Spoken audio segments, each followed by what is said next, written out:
এই যে এতদিন শুনছেন ডিভোর্সের বিষয়, আমি কি ওকে ডিভোর্স লেটার পাঠাইছি? ওকে ডিভোর্স লেটার পাঠাইছি কিংবা পারিবারিক ভাবে ফ্যামিলি নিয়ে বসছিলাম ডিভোর্সের ব্যাপারে কথা বলছি? তাহলে ডিভোর্সটা কিভাবে হলো শেষ মুহূর্ত পর্যন্ত? ওর ফ্যামিলি আইনে এখানে ডিভোর্স দেওয়ার পরে টাকা নিয়ে তারপরে যাওয়া। ভাই জীবনে আমরা কি করলাম? আলম হাসানে একে একে 3টা বিয়া করলো, আর তারপরে ওই 3জনেরই সব দোষ। ये बड़ी अच्छी बात कही है। আমরা কথা খালি দেখেই গেলাম আর ওরে নিয়ে ভিডিও করে গেলাম। আমরা আর জীবনে বিয়া করতে পারলাম না। ভাই আপনার সিস্টেমটা ভালো আছে। এক বৌদি আর কত ভিডিও করবেন?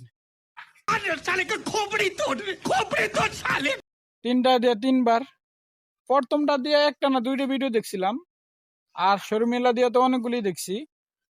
আবার এখন মুক্তারে দিয়েও দেখলাম। এখন মুক্তার লয়ে তালা জ্বালা।